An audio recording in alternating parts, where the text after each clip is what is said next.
128 साल का नौजवान अपने कमरे के बालकनी में खड़ा बाहर गिरते बर्फ को देख रहा है। इतनी सर्दी में भी वह सिर्फ लोअर और टी शर्ट में बाहर है, जैसे उसे ठंड का कोई एहसास ही ना हो। वह अपने दोनों हाथ फैलाकर अपनी हथेलियों में गिरती हुई बर्फ को महसूस करता है और अपनी आंखें बंद कर लेता है।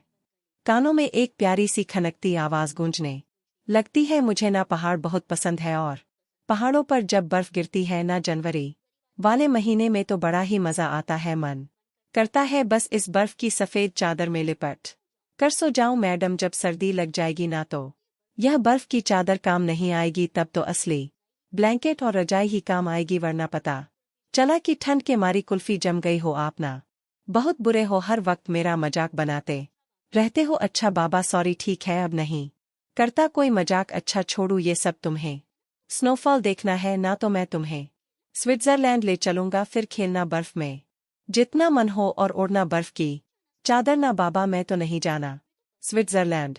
क्यों, तुम्हें तो पसंद है ना बर्फीली वादियां? हाँ पसंद तो है, लेकिन इतने बड़े और अमीर सपने भी नहीं है मेरे। अरे हमारे कश्मीर मनाली और शिमला में क्या कम बर्फ करती है जो स्विट्जरलैंड जाना पड़े? और हमारा कश्मीर स्विट्जरलैंड से कम है क्या?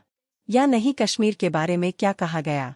अगर धरती पर कहीं स्वर्ग है तो यही है, यही है। अच्छा ठीक है, तुम जहां कहोगे वहां चलेंगे, लेकिन यह बताओ कि सबने बड़े तो समझ आया, लेकिन अमीर क्या होते हैं? सपने भी कई अमीर होते हैं क्या? यह तो आप अमीर लोग ही जाने। लड़की मुंह बनाकर बोली, तुम ना नहीं सुधरोगी, तुमसे किसने कहा कि मैं अमीर हूं? लड़का बोला, पता नहीं आपके बासे लगता है, और आपकी बातों का जो अंदाज है ना वह बिल्कुल अमीरों वाले हैं। वैसे आपने अब तक बताया नहीं है ना अपने बारे में, बताया तो तुमने भी नहीं है। वैसे अंदाजे कभी कभी गलत साबित होते हैं मैडम। कोई बात नहीं, जब मिलेंगे ना तो सब कुछ बता देंगे एक दूसरे के बारे में। तो बताओ कब मिल रही हो तुम मुझे? अरे बहुत जल्द ही, अब तो इंतजार मुझसे भी नहीं होता। गुड जल्दी बताओ कहाँ आना? क्योंकि मुझे तो आना आगे कुछ मत बोलना, मैं नहीं जानना चाहती कि आप कहाँ से मिलने आएंगे। मैं चाहती हूँ जब हम पहली बार मिले तब हम अपने बारे में दूसरे को सब कुछ सही सही बताएं। लड़का कुछ बोलता उससे पहले लड़की ने उसे आगे बोलने से रोक दिया। लड़का मुस्कुराते हुए बोला, ठीक है मैडम, जैसा आपकी इच्छा। अब बताइए कब और कहाँ मिलना है? जी वही पहाड़ों में, मेरी पसंदीदा जगह। आपको 2 दिन बाद 11 जनवरी को श्रीनगर आना है। इन बर्फीली वादियों में ही पहली मुलाकात होगी हमारी। जी हुजूर हाजिर हो जाएंगे, लड़के ने आधा से कहा तो लड़की खिलखिला कर हंसने लगी। उसकी हंसी की आवाज लड़के के कान में गूंजने लगी। लड़के ने झट स आंखें खोल ली। उसकी पूरी आंखें इस समय आंसू से लाल थी, साथ काल और नाक सर्दी की वजह से टमाटर से लाल। कहाँ चली गई हो तुम परी? मैं तो आया था तुम्हारी बताई जगह, लेकिन तुम ही नहीं आई। पूरे हफ्ते भर तुम्हारा इंतजार किया मैंने, वही पास के कॉटेज में रहने लगा, यह सोच के कि कहीं तुम मेरे जाने के बाद आई और मैं तुम्हें ना मिला। तो लड़के ने कहा और जोर से चीखा। परी उसकी आवाज रात के सन्नाटे में गूंज उठी। तब एक कॉटेज का नौकर तुरंत ऊपर आकर बोला, साहब कुछ चाहिए? आप चीखे क्यों? और आप बाहर इतनी सर्दी और बर्फ में क्या कर रहे? अंदर आ जाइए, आप बीमार पड़ जाएंगे। नौकर ने उसका हाथ पकड़ अंदर लाया और दरवाजा बंद कर दिया। रूम हीटर ऑन कर दिया। साहब जी, यह पहाड़ों की ठंड तबीयत खराब कर देगी। आप क्यों अपने आप को तकलीफ पहुंचाते हैं? नौकर बोला। इस पर वह लड़का फीका मुस्कुराया। तकलीफ, इन तकलीफों से कोई फर्क नहीं पड़ता। अब जिंदगी ने जो तकलीफ पहुंचाई है उसके आगे यह छोटी मोटी तकलीफें कुछ नहीं। साहब जी, मैं आपको पिछले 9 साल से देख रहा हूँ। आप हर साल इस मौसम में यहाँ आते हो, पूरे दिन यहाँ वहाँ घूमते हो। ऐसा लगता है जैसे कुछ गुम हो गया है आपका इन बर्फीली वादियों में। क्या खोजते रहते हो आप? साहब जी, नौकर बोला, मेरी जिंदगी उसी को ढूंढने आता हूँ इन वादियों में, इस आस में कि मिल जाए, लेकिन मिलती ही नहीं। लड़का फीका मुस्कुरा कर बोला। नौकर उसे नासमझी से देखने लगा। उसके पल्ले कुछ नहीं पड़ा। कुछ देर उसे देखने के बाद वो बोला, खाना ले आऊं? साहब जी नहीं, मेरा मन नहीं है। काका आप खा लीजिए और जाकर सो जाइए, लड़के ने कहा। नौकर बिना कुछ बोले अपना सर झुकाकर कमरे से चला गया। क्या से क्या हो गया हूं मैं परी? तुम ही देखो, तुम्हें याद भी करूं तो कैसे करूं? बस तुम्हारी आवाज और हंसी जो कानों में गूंजती है, उसी के आधार पर एक आकृति मन में बनती है। क्या तुम वैसे ही दिखती हो? लड़के ने बेड पर लेते हुए कहा। कुश्तियों ही छत को निहारती निहारते उसे नींद लग गई। तो यह है हमारे कहानी के नायक अंकित शर्मा, दिल्ली के मशहूर बिजनेसमैन जो पिछले 3 सालों से एक लड़की परिधि की तलाश में हमेशा सर्दियों में श्रीनगर आता है, क्योंकि उसने वादा किया था मिलने का इन बर्फीली वादियों में, लेकिन वो नहीं आई और यह इंतजार ही करते रह गए परिधि, जिसे अंकित ने देखा भी नहीं, बस फोन पर बात की थी और बातों का सिलसिला यूं ही चलता रहा कि दोनों को एक दूसरे से प्यार हो गया। अब व्हाट्सएप वेब और एक जगह रुककर वह पलटता है, मगर इसके पहले ही लड़का उसका चेहरा देखता। लड़की का पैर फिसला और वह खाई में जा गिरी। एक भयानक चीख लड़की के मुंह से निकली। अपरी अंकित नींद से जागा, फिर से वही सपना। एक तो पिछले 3 साल से यही सपना आता है। मुझे नहीं पता सपने में दिखने वाली लड़की कौन है, क्या वह तुम हो परी, पता भी कैसे करूं परी, कहाँ खो गई तू परी, कुछ भी तो नहीं जानता तुम्हारे बारे में मैं, तुम्हारा नंबर अनअवेलेबल है।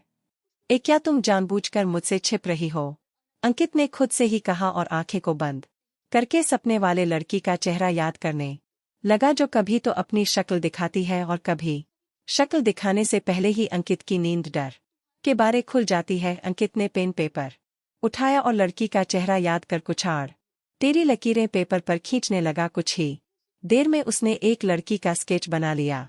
स्केच देखकर बोला, हाँ यही तो है वह चेहरा जो मुझे मेरे सपने में परेशान करता है।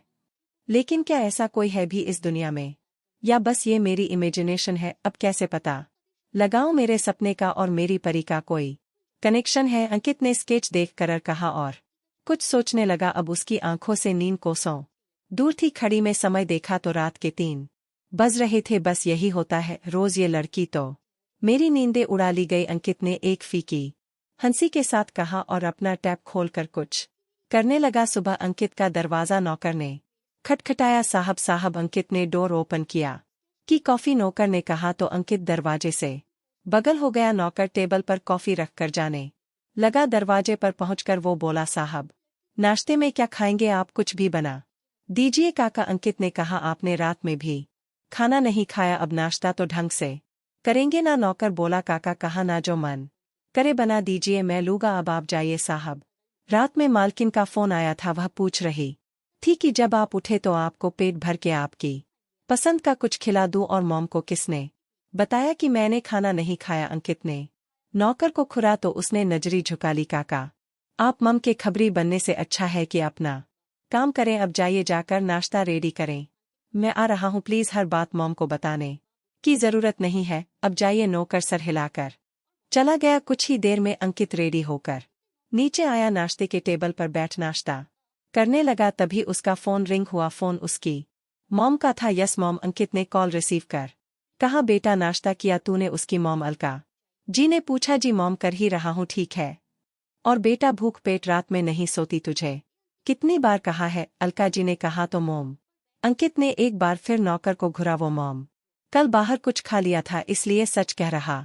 जी अच्छा, चल छोड़, यह बता कब आ रहा है वापस? बस 2 दिन बाद। बेटा कब तक यूं परछाई के पीछे भागेगा? अगर उसे मिलना होता तो वह कब की मिल गई होती। मेरी बात मान, वह खेल रही थी तुझसे। अलका जी भावुक हो गई। मॉम अगर खेल भी रही थी तो एक बार उसे ढूंढकर यह सवाल पूछूंगा जरूर कि क्यों खेला मेरे दिल से, अब उसे देना होगा। बेटा तू मेरी।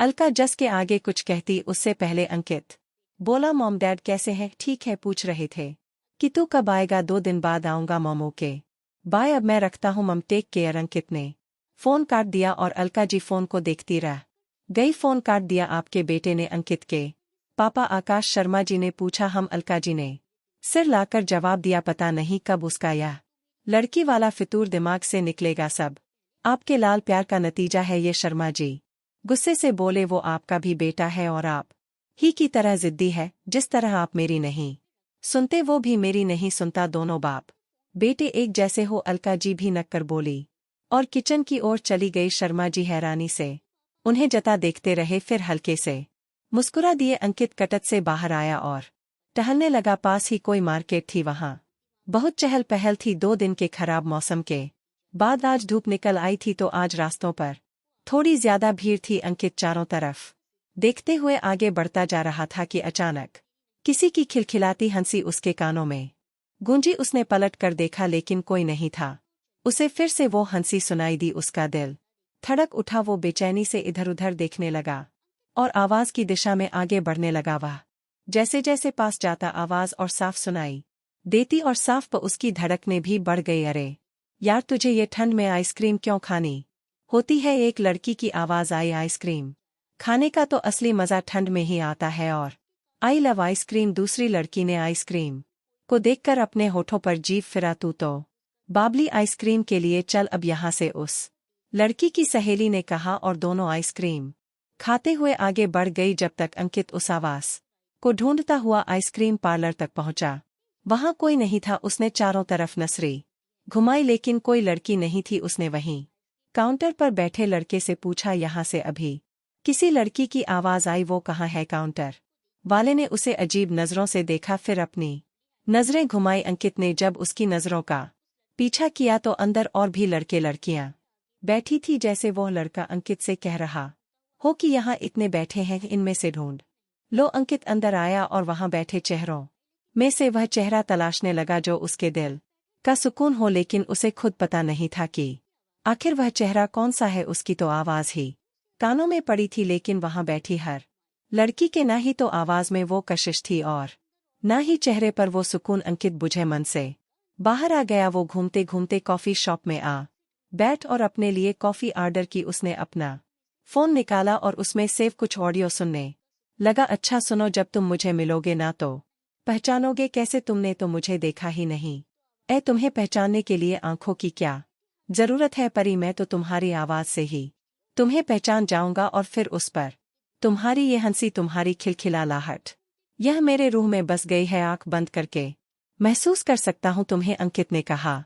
तो लड़की जोर से खिलखिला उठी। ऑडियो सुन अंकित के चेहरे पर एक सुकून भरी मुस्कान आ गई, लेकिन आंखों में दर्द उतर आया। परी, वो तुम्हारी ही हंसी थी। मैं पहचानने में कोई गलती नहीं कर सकता। मुझे तुम्हें ढूंढना होगा। तुम फिर से खो गई, अंकित ने कहा। तब तक उसकी कॉफी आ गई। वो कॉफी पीने लगा। अभी उसने 2-3 सिप ही लिए थे कि उसके कानों में फिर से वही खिलखिलाहट सुनाई पड़ी। उसने बेचैनी से इधर-उधर देखा। उसकी नजर दरवाजे पर गई। 2-4 लड़कियों का ग्रुप कॉफी शॉप से बाहर जा रहा था और यह हंसी की आवाज वहीं से आ रही थी। अंकित ने तुरंत अपनी जेब से 2000 का नोट निकालकर टेबल पर रखा और जल्दी से बाहर आया। उसने देखा वो लड़कियां उससे थोड़ा आगे निकल गई थी। वो अपने लंबे लंबे कदम बढ़ाते हुए उनके पीछे पीछे जाने लगा। रास्ते में लड़कियां आसपास की दुकान को देखती जाती और अपनी पसंद के हिसाब से कुछ ना कुछ खरीदती दी जाती, लेकिन उनकी हंसी और चुलबुलाहट अंकित के कानों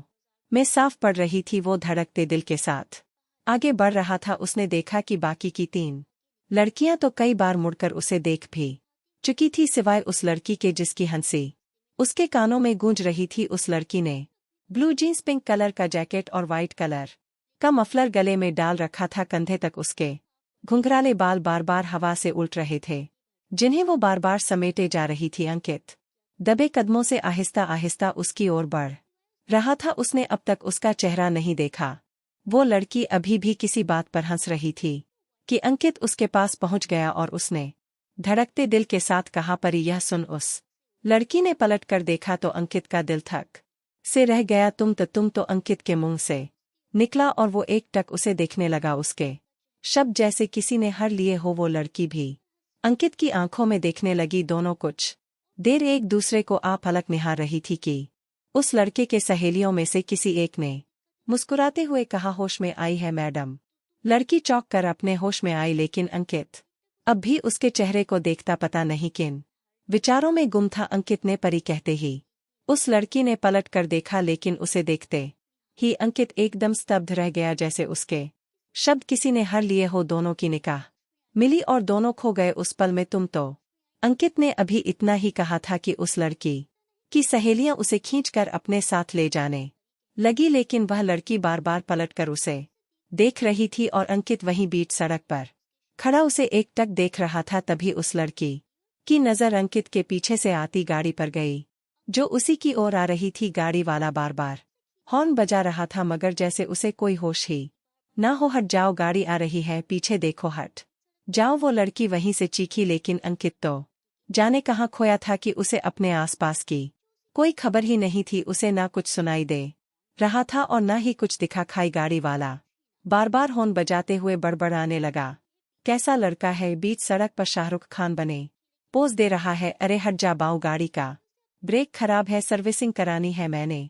वहीं जा रहा हूँ, हट जा यार हट जा। जब अंकित नहीं हटा तो यह देख वो लड़की अपना हाथ छुड़ाकर अंकित की ओर दौड़ पड़ी और उसकी कलाई पकड़ अपनी ओर खींच लिया। इस झटके से दोनों जमीन पर जा गिरे और ढलान होने की वजह से दोनों लुढ़कते हुए बर्फ में जा गिरे। वो लड़की इस समय अंकित की बाहों में थी और वह अब भी उसे एक तक देख रहा था। उसके बालों में और चेहरे पर लगे बर्फ ऐसे लग रही थी जैसे गुलाब के फूल पर उसकी बूंदें चमक रही हो। वह मुस्कुराता हुआ परी बोल अपना एक हाथ जैसे ही उसके गाल को छूने के लिए बढ़ाता है कि यह देख वो लड़की गुस्से से अंकित को धक्का देती है और उठकर खड़ी हो जाती है। ओ हेलो मिस्टर, आंखें हैं या बटन?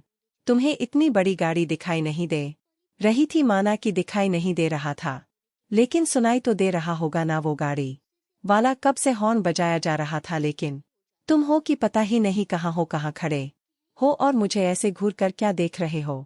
मैं कोई अजूबा हूँ? ने कभी इतनी खूबसूरत लड़की नहीं देखी। इससे पहले वो लड़की बोलती ही जा रही थी कि अंकित अब चुप था। परी अंकित ने एकदम से कहा। यह सुन एक बार को उस लड़की का दिल धड़क उठा, लेकिन अगले ही पल अजीब सी नजरों से अंकित को घूरते हुए बोली, कौन परी? मैं कोई परी नहीं हूँ। ओके, मेरा नाम स्नेहा है। स्नेहा अंडरस्टैंड? वो लड़की अपनी उंगली अंकित की ओर करके बोली। तभी उसकी सहेलियां उसके पास आ गई। सेहा तो ठीक ए, कहीं चोट तो नहीं आई ना? वृंदा बोली, तुझे किसने कहा था ऐसे भागने को? अगर तुझे कुछ हो जाता तो हम क्या जवाब देते? विक्रम को दूसरी सहेली प्राची बोली, कुछ नहीं हुआ मुझे, चलो तुम लोग। और हाँ, विक्रम को कुछ बताने की जरूरत नहीं है, सेहा ने कहा और अंकित को खड़ते हुए वहां से चली गई। स्नेहा, इसका नाम स्नेहा है तो इसकी हंसी और आवाज मेरी परी की तरह क्यों है? और फिर यह लड़की मेरे सपनों में क्यों आई? अंकित खुद से ही बोला। हाँ, यह वही लड़की थी जो अंकित के सपने में दिखी थी। चेहरा कुछ ढंग से तो क्लियर नहीं था, लेकिन कागजों पर आड़ी टेढ़ी लाइनें उकेल कर उसने एक चेहरा तो बना ही लिया था जो स्नेहा से मिलता था। इसीलिए तो अंकित उसे देख हक्का बक्का रह गया। उसके लिए यह पहेलियां बलझ गई थी। अंकित दौड़ा दौड़ा अपने कॉटेज में आया और अपने कमरे में आकर ड्रॉर में से उस लड़की का स्केच निकाला। हाँ, यही तो है, वह चेहरा यही है, लेकिन फिर यह मेरे सपनों में क्यों आती है? क्या यह मेरी परी है? अगर यह मेरी परी है तो उसका नाम स्नेहा कैसे है? और मेरी परी का नाम तो परिधि था। अंकित यही सब सोचते सोचते जमीन पर बैठ गया। अब मेरे सारे सवालों का मुझे उससे मिलना होगा, अंकित ने कहा और अपनी परी की यादों में खो गया। एक बात बताओ, तुमने तो मुझे देखा ही नहीं है, तो अगर हमारे मिलने से पहले मैं इस दुनिया की भीड़ में कहीं खो गई तो क्या करोगे तुम?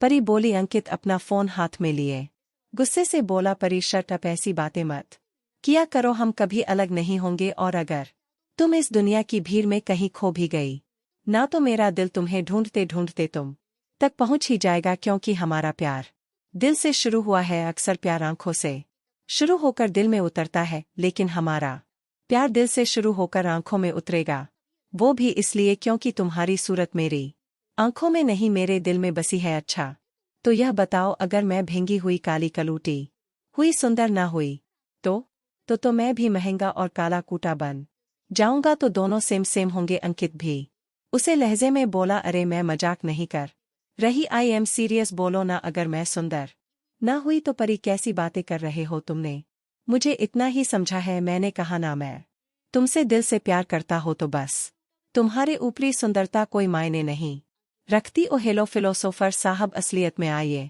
जरा। अच्छा तो सुनो, असलियत में आज के जमाने में कोई लड़की बदसूरत होती ही नहीं है। अगर हुई भी तो अपने आप को सलोन में जाकर रगड़ कर या ठोक पीट कर सुंदर बना ही लेती है। अंकित ने कहा तो पर खिलखिलाकर हंस पड़ी और उसकी हंसी अंकित के कानों में गूंजने लगी, मानो एक सुकून उतर आया हो उसके दिल में। अंकित अपनी यादों से बाहर आया, उसकी आंखों में नमी और होठों पर मुस्कुराहट थी। सेहा घर पहुंची। घर क्या, एक बहुत बड़ी कोठी थी। यह कोठी थी श्रीनगर के प्रतिष्ठित व्यक्ति विक्रम कॉल की। वह इस समय किसी से फोन पर बात कर रहा था। उसका ध्यान जब स्नेहा पर गया तो वह तुरंत कॉल कटकर उसके पास आया। सेहा, यह तुम्हें क्या हुआ? यह तुम्हें चोट कैसे लगी हो? यह कपड़े कैसे से फट गए? बोलो किसकी गलती है? यह विक्रम ने गुस्से से कहा। उसका गुस्सा देख वरिंदा और प्राची ने नजरें झुका ली। बोल क्यों नहीं रही हो तुम दोनों, चुप क्यों हो तुम्हें इनके साथ क्यों रखा है, इनका ख्याल रखने के लिए ही ना सर। वो रंदा ने कुछ बोलने के लिए मुंह खोला ही था कि सिहा बीच में ही बोल पड़ी। विक्रम इनकी कोई गलती नहीं है, वो तो मैं ही बर्फ पर मस्ती कर रही थी और मेरा पैर फिसल गया, ज्यादा कुछ नहीं हुआ, बस हल्की सी खरोच है। यह सुन विक्रम का गुस्सा को शांत हुआ। वो सिहा से बहुत प्यार से बोला, ठीक है तुम कहती हो तो मान लेता हूँ, लेकिन तुम भी अपना ध्यान रखा करो। तुम जानती हो ना तुम मेरे लिए क्या हो। हाँ मैं जानती हूँ, अब तुम गुस्सा करना छोड़ो और अपना मूड ठीक करो। सिहा ने क्यूट सा फेस बनाकर कहा तो विक्रम के चेहरे पर मुस्कान आ गई। चलो तुम जाकर फ्रेश हो जाओ, फिर साथ लंच करते हैं, विक्रम ने कहा। हम स्नेहा चली गई। विक्रम वृंदा और पराजी को घूरते हुए बोला, आइंदा शिकायत का कोई मौका नहीं मिलना चाहिए मुझे, समझ गई ना तुम दोनों उसकी फ्रेंड ही नहीं बल्कि उसकी गार्ड भी हो। यस सर, दोनों ने सर झुकाकर एक साथ कहा। विक्रम दोनों को घूरते हुए वहां से चला गया। यार मुझे तो आज तक यह समझ नहीं आया कि हम स्नेह को कार किस बात के लिए कर रहे उसके आसपास तो ऐसा कोई खतरा आज तक हमें महसूस ही नहीं हुआ। प्राची बोली, हाँ यह तो है, पर तू छोड़ना यह सब हमको क्या करना, हमें तो अपना काम करना है। बसंदा बोली, हाँ यह भी ठीक है, प्राची ने कहा और दोनों से के कमरे में आ गई। उधर अंकित ने कॉफी होठों से लगाई और उसके कानों से फिर परी के शब्द गूंजे, मुझे ना कॉफी बहुत पसंद उसका अरोमा ही मुझे एनर्जी भर देता है। कॉफी पीने के बाद मैं तरोताज़ा हो जाती हूँ, इसे पीकर ही रात रात भर पढ़ाई कर पाती हूँ। परी हिचकते हुए बोली, कॉफी ओ बट मुझे चाय पसंद है। चाय वेरी स्ट्रेंज, वो क्यों?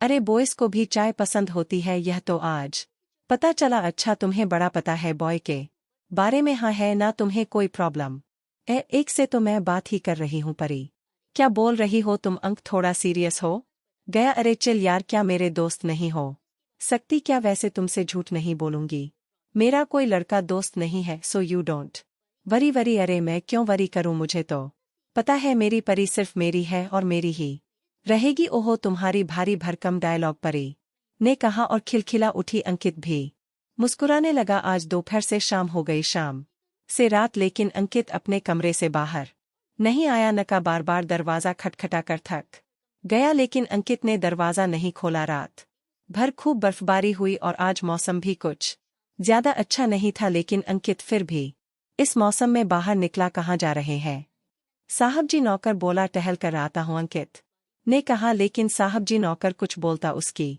बात पूरे सुने बिना ही अंकित बाहर चला गया। वह मार्केट में आकर फिर से उसी कॉफी शॉप में आकर बैठ गया जहां उसे कल स्नेहा मिली थी। उसने कॉफी ऑर्डर की और वेट करने लगा। कॉफी का ही नहीं बल्कि स्नेहा का भी। उसकी नजरें दरवाजे पर ही थी। कल तुम मुझे यहीं मिली थी, हो सकता है तुम आज भी मुझे मिलो। कुछ सवालों के जवाब चाहिए मुझे तुमसे, अंकित खुद से ही बोला। Your coffee sir, you need anything else sir? Peter की आवाज से अंकित अपने ख्यालों से बाहर आया। No nothing. अंकित ने अपनी कॉफी पीते हुए काफी देर वेट किया और फिर टेबल पर पैसे रखकर जाने लगा। तभी उसे स्नेहा आती हुई दिखाई दी। वह फिर से बैठ गया और एक और कॉफी ऑर्डर की। स्नेहा भी वृंदा और प्राची के साथ कॉफी पीने आई थी। अंकित का सारा ध्यान सिर्फ स्नेहा पर ही था। स्नेहा को जब किसी की नजरें खुद पर महसूस हुई तो उसने इधर उधर नजरें घुमाकर देखा। उसे कोने के टेबल पर बैठा अंकित दिखाई दिया। ओ गॉड, यह फिर से सिहा बोली। कौन?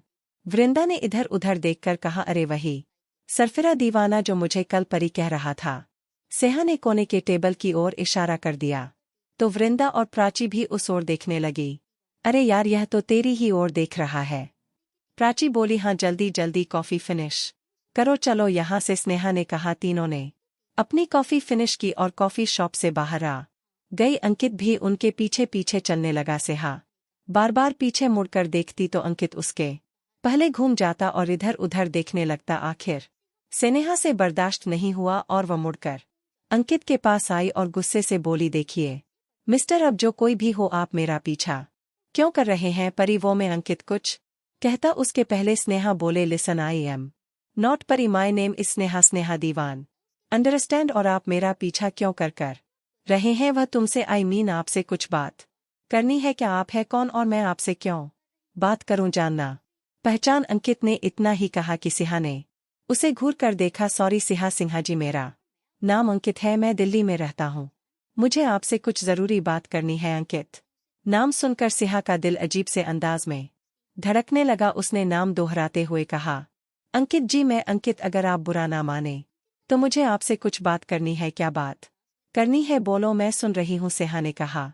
यहाँ नहीं, ऐसे रास्ते में नहीं, आइए बैठकर बातें करते हैं। अंकित ने कहा, देखो मिस्टर, तुमको ज्यादा ही फ्री नहीं हो रहे, मैं तुम्हारे साथ क्यों जाऊं कहीं, अब हटो मेरे रास्ते से, सिन्हा ने कहा और वहां से जाने लगी है। लिसन, मेरी बात तो सुन लो। अंकित आगे बढ़ता, उसके पहले वृंद और प्राची उसके आगे आकर खड़ी हो गई। जब उसने मना किया तो उसका पीछा मत करो वरना अंजाम बहुत बुरा होगा, प्राची ने कहा और वो दोनों भी सिन्हा के पीछे जाने लगी। अंकित वहीं खड़ा रह गया, लेकिन स्नेहा जाने क्यों बार बार पीछे मुड़कर अंकित को देख लेती। उसके मन में इस नाम से हलचल मचा दी थी जिसका कारण वह खुद भी नहीं जानती थी। अंकित के नजरों ने उसके नाम से आज उसे बेचैन कर दिया था। सिन्हा जाते हुए भी बार बार अंकित को मुड़कर देख लेती और फिर आगे देखती। वो मन ही मन बोली, अंकित, यह नाम कहीं सुना सुना सा लगता है। अंकित भाई खड़ा रहा, उसकी आंखें एक बार फिर नम हो गई। वो अपनी भीगी आंखों से उस रास्ते को